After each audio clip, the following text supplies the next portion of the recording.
Good evening. It's Monday, December the 10th of 2012. I'm David Ortiz. You're watching Infowars Nightly News, and here's what we have in store for you tonight. Tonight on the Infowars Nightly News, EU War Council meets to plan Syria and Mali invasions. Then, Syrian rebels prepare the next generation as a child is forced to behead a prisoner. And over 1 million Americans entered the poverty class in the last 2 months. All that and more coming up on the Infowars Nightly News.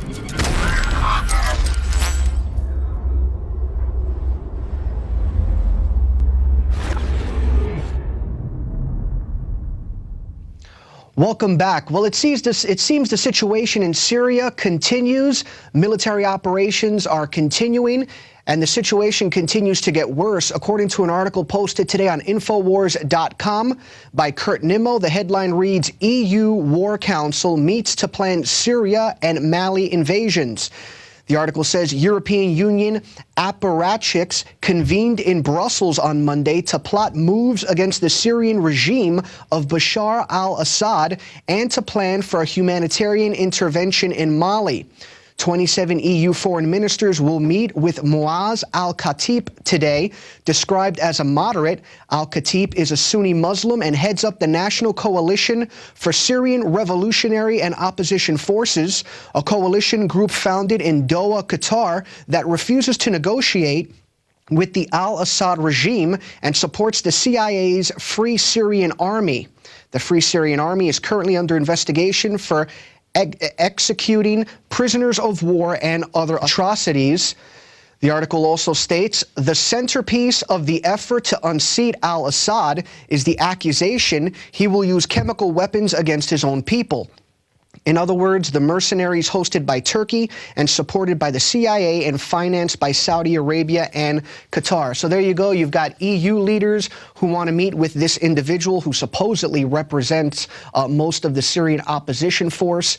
It's a very sad turn of events what's going on in Syria, but many people on the ground say that this force that's trying to overthrow al-Assad is not much better, and we're providing these individuals with over $200 million in funding, and they seem to be committing atrocities themselves.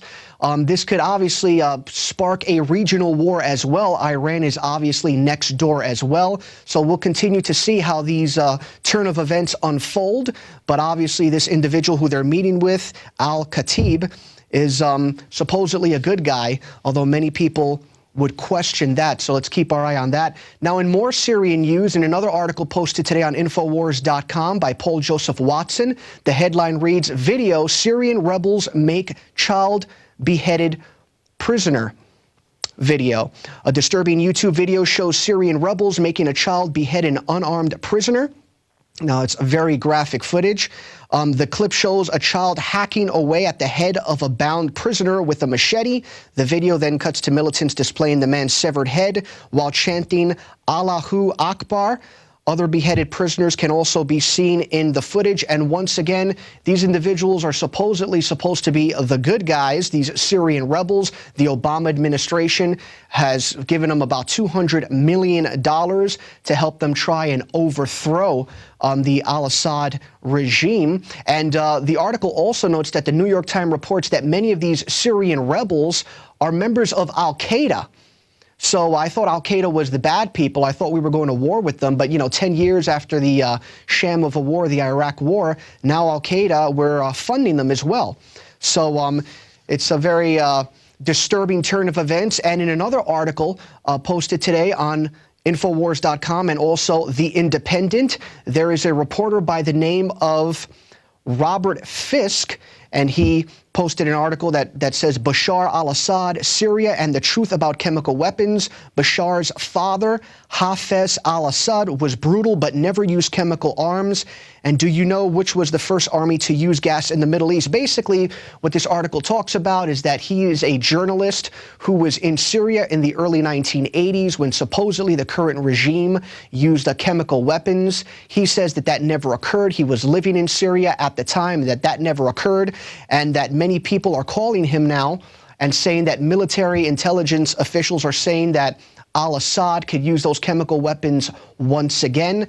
But he's saying that the sources they have that are calling him are saying that unnamed military intelligence sources are saying that this can happen, that chemical weapons could be used. And the article also points out that this reeks of the Iraq war all over again, this weapons of mass destruction charge that was used 10 years or so ago. And he's saying when he was in Syria in the early 1980s, he never saw chemicals unleashed, and he was living there, so those reports could be false. But according to the U.S. government, that doesn't matter. Chemicals could be used, and that's all that needs to be said. And so therefore, we need to go in there and topple the Syrian government. That's what makes sense. Now, speaking of the Syrian conflict, also, there is another article that was posted on Infowars.com today that talks about a potential anti-Islam video that may very well be released on December the 14th. According to the article, Spain threatens to deport filmmaker over anti-Islam film. There is a gentleman by the name of Imran Farasat, who's currently living in Spain, and he's working with the controversial pastor Terry Jones, I believe, down in Florida, to unveil a video on December the 14th that demonizes the Muslim religion and Allah. And the Spanish government is basically saying, if you do that, we will imprison you and we will also deport you and bring you back to Pakistan. And currently, that individual is already facing the death penalty in Pakistan for other issues. So, you know, be mindful. On December the 14th, there may be a supposed anti-Islamic video unveiled. And if that happens, all Hades can once again occur. So, again, it's all part of the rollout plan, in my estimation, to get us to war with Iran. And we have to keep our eye on that, because this can very easily become a regional conflict. And Syria also has very close ties, as does Iran, with Russia. So the situation can really spiral out of control. Let's hope that they get the situation resolved. Now, speaking of military conflicts and speaking of unnecessary military force, this past weekend we held a rally against drone usage. Against the abuse of drone usage. And we obviously know that in the Middle East, the United States has used drone airplanes. A recent article posted on Infowars.com shows that in Pakistan, about 80% of the people who are killed by drones in Pakistan were innocent victims. About 2,300 people have been killed as a result of U.S. drone use in Pakistan. And I believe only 2% of them, the article says, were militant leaders. So, but it doesn't matter. You know, 2%, that's good enough to, you know, attack people. TSA hasn't caught any terrorists, but it's okay. Let's fund an $8 billion agency. But speaking of drone usage, once again, in our country's continual use of it, we had a rally this past weekend rallying against the unnecessary use of drones. And we're now going to go to a story that focuses on what occurred this past weekend.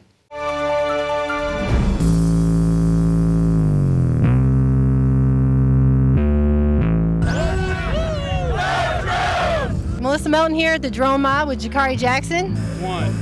It was a good day. I think we had about 100 people show up at various times since we got out here. It was actually pretty good because we had to move from our original location. So people still found us. We had a good time. A few people brought drones. I think we broke most of ours. We did. Yeah. So some of those are not going to be repairable. Or other people broke, but that's okay. It was all good fun, and we had a good crowd, and most people came out were pretty, up on drone issues. They at least, knew about domestic drone use. And it's a great time to come out here. We had I met people from San Antonio, some people came from Dallas. So it's definitely a great time, and people do have power. You have power. So you have power, and remember, they're about to set to fill our skies with 30,000 drones, the FAA is saying, by 2015.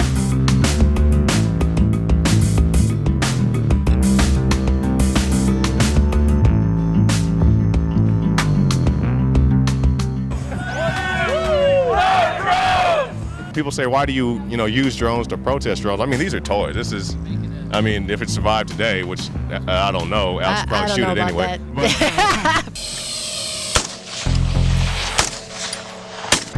Mallory, you were flying one of our drones. What are your thoughts on that? It wasn't easy, and I think my take on it when I was noticing the one with the iPad is that there was a camera on it, and I was seeing everything really close up, and I noticed, like, if I can see that, what can they see?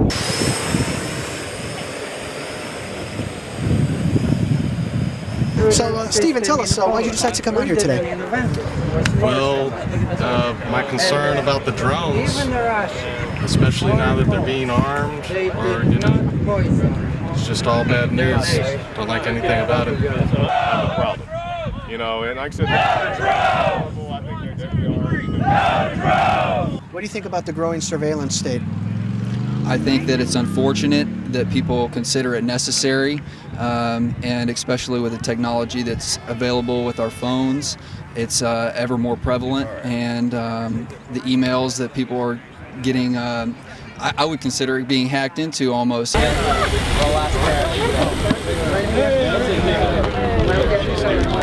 out here, actually came out from Dallas visiting my girlfriend. It's her anniversary this weekend. She goes to UT, and just took the opportunity to come out here, check out the drone mob. That's $300. Go to Infowars to learn more. It's taught me so much. I'm completely fluoride free, GMO free. I eat organic. I don't take medications. I don't get sick, and I'm 42 years old. Thank you very much. Why'd you decide to come out here today? Because of you guys, because you're spreading the word. And that was a great event. And we also have a contest that's going on right now for those who attended the event, the drone event. Basically, you know, edit a video that talks about the event and what you saw. And if you submit it to contest@infowars.com, we're giving a $1,000 prize for the best drone video filmed at the event. So once again, if you were at the event, you have 2 weeks to upload and send a video at contest@infowars.com, and if we like your video of the events that occurred on that day, you can win $1,000. Also, speaking of contests here at Infowars, Alex has obviously been highly critical of Bob Costas and his ridiculous, ludicrous comments that demonize the Second Amendment. So there's another contest going on in which we're encouraging you to send a spoon, mail a spoon to Bob Costas, and the reason why is obviously, he's blaming the tragic murder that occurred recently on gun use. So we're saying that's like blaming obese people. That's like blaming a spoon for why people are obese. So we want you to send a spoon, and there's the address, to Bob Costas, along with a letter, a kind letter, I mean, not a kind letter, a stern but not a vulgar letter, saying how you feel. And, you know, film a video of that. And if you send it to us, there's also going to be a $1,000 grand prize winner for the person who has the best video that shows him writing the letter to Mr. Costas and sending the spoon to Mr. Costas. There you go. There's the address. And again, we're trying to mock Mr. Costas, who's demonizing the Second Amendment and saying that that murder that occurred last week with that football player was because of guns. That's like saying, again, that you're obese because we have too many spoons in this world. So there you go. We like to mock the system here. It's okay to do that. And in other news, in domestic news, in an article posted today on Infowars.com by Anthony Gucciardi, the headline reads, "Toothpaste blasts kids with 5,000% more IQ crushing fluoride than heavily fluoridated areas." The article reads, "Fluoride exposure at typical water fluoridation levels is known to decrease IQ across the board, and leading medical heads have confirmed it is fueling cancer and other diseases as well. But what about fluoride levels around 5,000 times that found in most drinking water? With one of the most popular doctor-recommended extra fluoride toothpaste brands by Colgate, according to the author, you can get a massive sodium fluoride blast of 5,000 ppm, around 5,000% increase from the average water fluoridation levels." And he notes the Harvard study that was recently published that shows that the Harvard study says, quote, "The children in high fluoride areas had significantly lower IQ than those who lived in low fluoride areas." And the study also detailed how fluoride attacks developing babies and may permanently damage growing brains. It says, quote, "Fluoride readily crosses the placenta. Fluoride exposure to the developing brain which is much more susceptible to injury caused by toxicants than is the mature brain, may possibly lead to damage of a permanent nature. And we also have a video to go with that story. Let's go to that video right now. Doctor recommended toothpaste that contained a whopping 5,000 parts per million sodium fluoride. To put it into perspective for you, that's 5,000 times or 5,000% higher than the amount of fluoride that's been linked by leading medical professionals to a 25% increased tumor growth rate, the cultivation of cancer cells, and of course IQ reduction across the board. And that's just 1 part per million. So there you go. Again, the Harvard study states that it could lower IQ rates, and that's just one of about 24 studies that is highly critical of fluoride use. About 75% of drinking water here in the United States has fluoride in it. Pinellas County is the largest region in the country that does not have fluoridated water.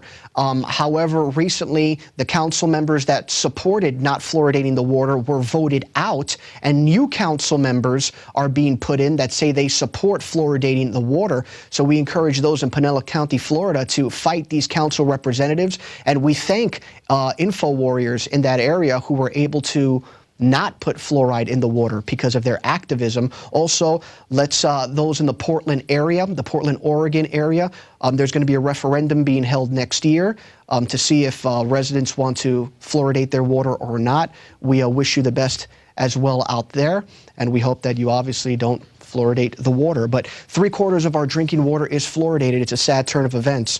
Now, in other news here in the United States, it seems that the welfare state continues. According to an article posted also on Infowars.com, food stamps soar, shocking, by most in 16 months. Over 1 million Americans enter poverty in last 2 months alone. The article reads, and we thought last month's delayed food stamp data was bad. The just reported food stamp number for September was a doozy, with over 600,000 Americans becoming eligible for food stamps. It's about 600,000 started taking food stamps in September and about another 400,000 in August. Those are the latest government figures that have been released. So over 1 million additional Americans now on food stamps. Change is coming. Now it's about 47.7 million Americans are now on food stamps, and that doesn't include all those that are also on Social Security and are on Medicare and on Medicaid. It seems that liberals aren't going to be happy until everyone is completely dependent on the government. The GDP numbers, the unemployment numbers show that things are just barely getting better. So we're rooting for our president, but we know that sadly, regrettably, socialism just doesn't work. Free market economy works. That doesn't mean crony capitalism, but true free market economy works. But there you go. You've got an additional 1 million Americans now on food stamps. That means that over 47 million Americans are now on food stamps alone, and that doesn't include those on Social Security and Medicare and Medicaid. Change is definitely coming, as Barack Obama says. Now, in other news, in an article posted today by the Daily Mail, the headline reads, was CIA financier turned Wall Street banker assassinated by the bearded bag lady? New evidence may solve mystery of 1985 shooting. Essentially, there was a gentleman, I'll read the first couple of paragraphs of the article, but nearly 30 years ago, after a former CIA money changer was murdered by a homeless bag lady, new details have emerged that suggest he may actually have been assassinated. Nicholas Deek was nicknamed the James Bond of money for his suave, confident air and his central role in the black ops world of clandestine CIA operations from World War II until the 1980s. Following the war, the CIA helped him found Deke Pereira as a front company to help it move money around the world, funding armed coups and friendly regimes, all while insulating the U.S. government. Deke is also built it into a legitimate bank. offering foreign currency trades, including American families who often bought its bundled packs of French francs and German marks. But in 1985, when 80-year-old Deke and his secretary were shot at close range by Lois Lang, his company had been investigated for laundering money, and the CIA had abandoned him. Officially, Lang acted alone when she traveled 4,500 miles by bus and shot Deke with a .38 special revolver at his office in New York City, but now it has been claimed that there was more to the crime. According to Salon.com, they report that the death came as Deke was under investigation for money laundering and felt that the CIA, who had once celebrated him, had turned against him. So basically, you have a money changer, and the story was that he just died in 1985 because a homeless woman just randomly came to his office and shot him and his secretary. It turns out that this guy, according to Salon.com and many people that contributed to that article who they questioned, it turns out that he was heavily involved with the CIA, and he helped the United States government move money around to prop regimes and to, help them out with their dirty work. And according to a former co-worker of his, according to the article, it also reports that the woman, Mrs. Lang, had connections to one, possibly two psychologists who were conducting CIA-sponsored research into mind control techniques. The woman who shot him, Arkady Coleman, the CEO of ING Direct, had worked with Deke and has hired private investigators to dig into the case. He says, quote, "I never believed that the whole thing was random. We were the CIA's paymaster, and that got to be a little embarrassing for them. Our time had passed, and the usefulness of doing things our way had vanished. The world was changing in the 80s. You couldn't just accept bags of cash. Deke was slow at making those changes, and when you lose your sponsorship, you're out of the game." So basically, the article, again, just basically refutes the accusation that this man was just randomly shot. It turns out that he was really a money launderer for the CIA. And what do you know? The story that was given to the public was not real. This woman who shot him had ties to CIA-sponsored research individuals who focused on mind control techniques. You know, he had to shut his mouth. He was being investigated for money laundering, and you know darn well the CIA, his involvement with the CIA, and what they do was about to spill out. So they had to take care of him. That's how the CIA often, how they often operate. So there you go, another article that refutes what our beloved government tells us. Now, in other news, in an article posted today on Infowars.com by Carlos Miller, the headline reads, "Female Fullerton cop accused of ripping film out of witness camera after Kelly Thomas beating death." So far, 3 cops have been charged in the beating death of Kelly Thomas, a homeless, mentally ill man whose death sparked an outrage in the normally sleepy community of Fullerton last year, and a nationwide outrage once the surveillance video of his murder was released earlier this year. But there is one cop that has yet to be exposed, and her hands are just as dirty as the rest of them.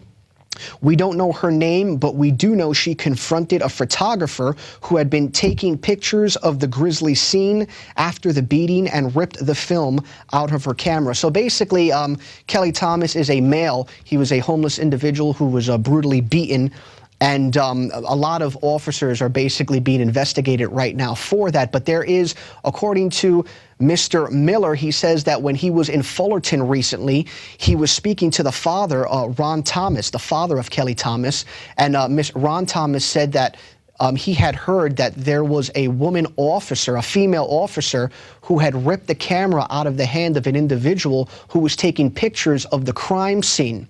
And later on, Mr. Miller visited the bus stop where all this happened, and he spoke to a homeless man and the homeless man said he was there when it occurred. And yes, in fact, a female officer did take the camera out of the hands of the person who was filming.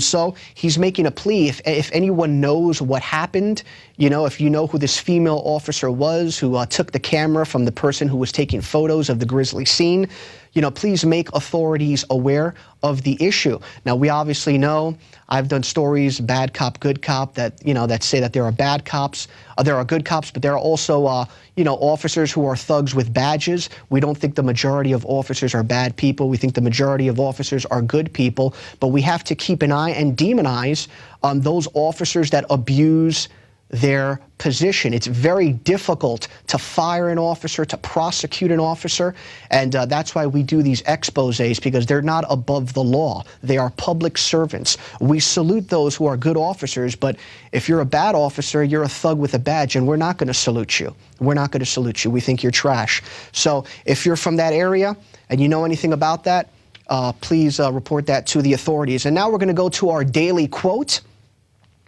And our daily quote is from none other than Dwight D. Eisenhower, our former president, who knew a whole lot about the military-industrial complex. And the quote reads, "Every gun that is made, every warship launched, every rocket fired signifies in the final sense a theft from those who hunger and are not fed, those who are cold and are not clothed."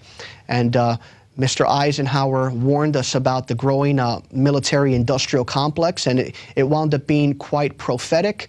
That military-industrial complex continues to grow and grow. Now, stay tuned. We're going to have a very interesting interview with David Knight, where he will be interviewing local activists in the North Carolina area, the Raleigh area, who are against fluoride use in their water, and they were actually mocked by city council members who dismissed their request. So stay tuned for that hard-hitting interview. Recently, the Harvard School of Health looked at more than a dozen scientific studies concerning fluoride and confirmed what countless other scientists have been documenting for decades. Sodium fluoride in the body reduces IQ and increases cancers. You see, the aluminum industry and the fertilizer industries would have to pay to store all the toxic waste they produce. But instead, they get our counties and cities to pay to put the poison in our water. It's not just fluoride we're getting, but lead, mercury, arsenic, the list goes on. And a lot of this toxic waste comes from China. Unfortunately, fluoride and its derivatives are only one of hundreds of toxins being added to our drinking water. We're battling the globalist on so many fronts. Health is an area where we can all take control of our lives, and it all starts with that basic building block of water. It is time to purify our family's water. The ProPure filtration system with added fluoride filters is the best system from my research to protect you and your family. Infowarsstore.com already has the lowest prices on ProPure water filtration. But until December 10th, we are going to offer 15% off the already lowest price. I know what I'm giving my family this Christmas. ProPure. Go to Infowarsstore.com and get 15% off the already lowest price out there with the code WATER15. WATER15, and you get 15% off at Infowarsstore.com.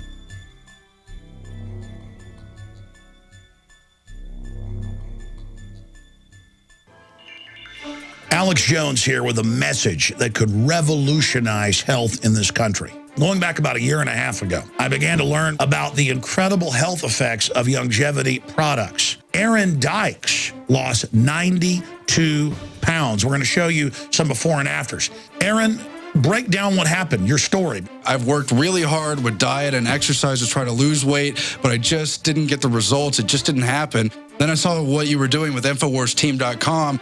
I wasn't even trying to lose weight, but I got it because I wanted to feel better energy. I wanted that nutrition. Didn't even understand how that could kickstart my own weight loss goals, but the products did that for me. I found myself suddenly losing weight, more energetic, wanting to exercise, wanting to eat the right foods. And they don't even advertise it as weight loss. I want to challenge our radio listeners to go to InfoWarsTeam.com. Sign up as a distributor and get wholesale pricing discounts at InfoWarsTeam.com.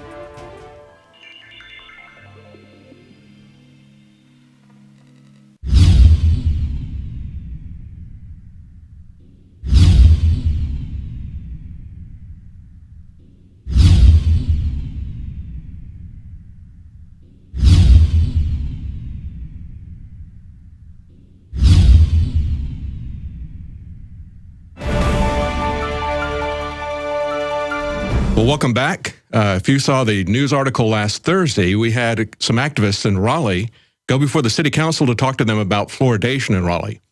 And they were met by opposition from the city council, didn't want to let them give a presentation from a local news crew that had done a story on fluoridation in the water. And then they finished up with kind of a sarcastic cheers, drinking a toast to them with fluoridated water. We have with us today Marcus Hill and Katie Haberman, and they're with the Greater Raleigh Resistance. Now, they organized on Planet Infowars, so we want to talk to them a little bit about that. Welcome, Marcus and Katie. Thanks, David. Great to be with you. Hi. Hi. Tell us a little bit about your encounter there at the Raleigh City Council. You had lined up a film crew to come there from WTVD, right? Right. I had contacted the city clerk's office via email and via phone and have been assured that, sure, we play videos all the time, shouldn't be a problem. As a matter of fact, the people just before us, one time slot reserved, but 3 people used it and were up there for 11 minutes giving a presentation with Google. And the film crew didn't show up either, did they? Was that correct? No, the film crew didn't show up either. That was a bit of a setback to the letdown. Yeah. Now the video is up on YouTube if anybody wants to see that. That's on Infowars as well. Tell us a little bit about what you wanted to tell them that you didn't get a chance to tell them. Well, we've actually been going for about 4 months before the Raleigh City Council. We've inundated them with emails, countless studies, the 27 studies that were recently reviewed by Harvard and published this past July. We've spoken before them numerous times, and we wanted to show them this news piece because basically, like Gandhi says, first they ignore you, then they laugh at you, and then they fight you, and then you win. We've been ignored the first few months. And for some reason, when we brought a mainstream media news piece before them, they started fighting us. And I think it's pretty telling that they didn't want that for some reason to be a matter of public record, that it's not just some lone voices in the wilderness, as Corey Sturmer of Durham Against Fluoride said. It's a national movement of people who don't want toxic waste put in their water. Well, yeah, actually, there's been a recent Harvard study. The EPA, a lot of scientists who have been very pro-fluoridation have now recanted. One notably in New Zealand talked about that. And it's had a long history. I mean, before it was a good thing to add to the water, it was a bad thing, And there's a lot of, if people want to look at that history, there's a lot of crony capitalism and influence in the government that came about as far as fluoridation getting put in everybody's water. We always talk about the expense and the mandates of Obamacare, but this is something that's very expensive, and it's medication that is mandated for everybody, and nobody is really paying attention to that. Exactly. Absolutely. They're basically treating individuals, including myself, for a condition that, I don't have. With no license. Mm-hmm. Right. Prescription, no consent, and just bringing this issue to the floor, I think, is very important, Yeah, that's true. Back in the 1930s and the 1940s, JAMA, the Journal of American Medical Association, as well as the Journal of the American Dental Association, both came out and said, let me read you a quote here from JAMA in 1943. It said, fluorides are general protoplasmic poisons, changing the permeability of the cell membrane by certain enzymes. That was from JAMA. And the Dental Association said in 1936 that it was as toxic as arsenic and lead. But what changed that around was that Alcoa was a large producer of these waste products, and they're very hazardous waste products. I mean, Alex has had a crew here in Austin take a picture of the fluoride tanks, and they've got them as a class 4 poison. It's a very toxic poison. So they had a very expensive toxic waste situation they had to take care of, so they just dumped it in the water. Yep, exactly. And they got us to pay for it as well. We're revenue-generating filtration systems in our case, for Potash Incorporated, the world's largest phosphate manufacturer. Mm-hmm. Now, is the water in all 3 cities there, Durham, Raleigh, and Chapel Hill, are all of them fluoridated as far as you know? Yes. Yeah. And 85% of North Carolina is fluoridated. Wow. Now, tell us a little bit about how you organized for this, because that's kind of an interesting story as well, because you did that through Planet Infowars, right? Right. Yeah. Right. Katie and I have been, staunch liberty advocates for quite a while, and as something to bring our relationship closer together, we decided to start a group on Planet Infowars and see what kind of support we could gather from like-minded individuals and actually go out and do something together. We met with another couple at a restaurant and just kind of basically talked about what were some of the important issues that we were concerned about in our local area, and you know, several got brought up, but we decided to pick fluoride. And because not only has it been done in other counties and other states, they've done away with it, but it's also an opportunity to educate and about other issues as well. Yeah, that's really good. That's something that cuts across lines, because it's not something that's partisan. It's not a partisan issue that anybody's come up with, and it's something where a lot of different organizations are waking up to it. Like I said, you know, the Harvard study that was just recently released, as well as a lot of people in the last 10 to 15 years in very high positions have reversed their positions on the medical benefits of that. And we're also in a situation where everybody's budgets are stretched right now. I mean, why are we paying large amounts of money to these corporations to dispose of their toxic waste, to drink their toxic waste? I mean, that's insane. I mean, you ought to be able to get fiscal conservatives as well as people on the left who are maybe a little bit more concerned about health issues and that sort of thing. You ought to be able to really get a good common ground there. But you know, there's a lot of issues that people can organize around. And so how did you get these people? Did you advertise on Planet Infowars? You just put it out there, try to get a group together, do that? Exactly. We've just searched out people who are also in the area and put messages on other people's groups and tried to encourage, like, hey, come to this meetup. And people that did show up, you know, we decided to run with it, with the fluoride thing. And as soon as the first article that I was blessed to have published on Infowars.com, Fluoride Fighting Tuesdays in Raleigh, North Carolina, really, you know, set everything in motion, because Rocco Pasergio from founderstruth.org, who's fighting nullification, and Agenda 21 with Dr. Greg Brannon, he hooked us up with Corey Sturmer of Durham Against Fluoride, and now we're getting calls from and messages from the Constitution Party, from all these different activist-oriented individuals and groups who are like, hey, you know, it's great to see somebody standing up, and that's kind of our point. Like, you know, just plant your flag and that's great. Do it, you know. That's great. Minds out there. Yeah, freedom is something that people can rally around from all different perspectives. And you know, it's interesting because I just moved here from the Raleigh area, and I know that Alex isn't carried on any radio stations around there. And yet I saw a lot of people driving around. I saw a lot of people with Infowars bumper stickers.